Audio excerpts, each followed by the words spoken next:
Prepare to read. Thank you, Mr. Aesop. Genre study. Informational text is nonfiction. It gives facts about a topic. Look for facts about people, photographs of real people. Set a purpose. Read to find out the most important ideas in each part.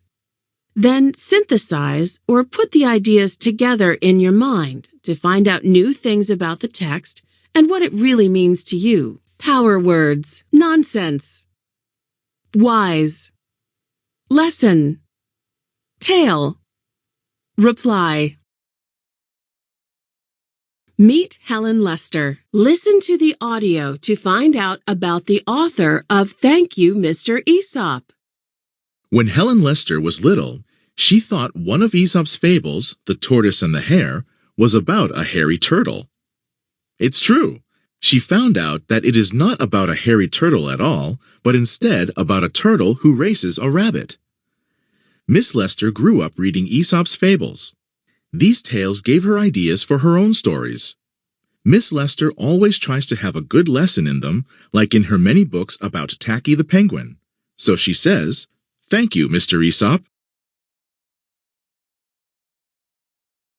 Thank You, Mr. Aesop by Helen Lester.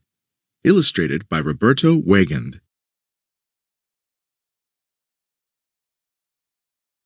Aesop lived a long, long time ago.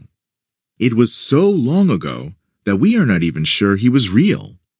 Some people think Aesop was a storyteller from Greece who told stories about animals that acted like people. Some animals were full of nonsense. Others were wise. These stories are called fables.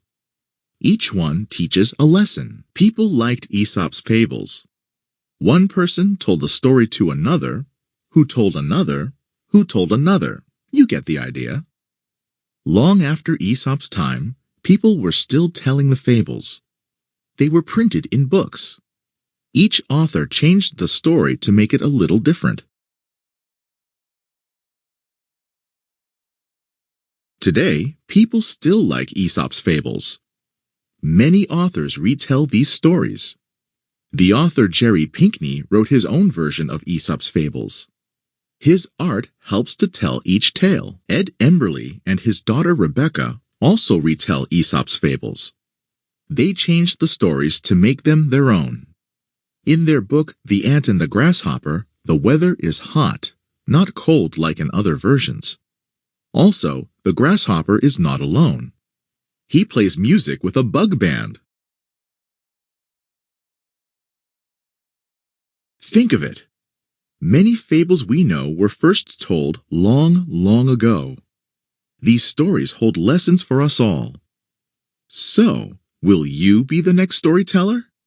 I hope your reply is yes. You could retell an old fable or make up a new one. What lesson will it teach?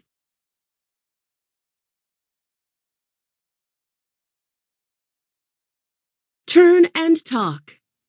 Use details from Thank You, Mr. Aesop to answer these questions with a partner. 1. Synthesize. Why do you think Aesop's fables have been told over and over for so long? 2.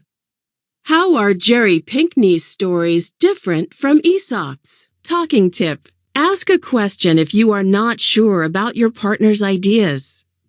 Why did you say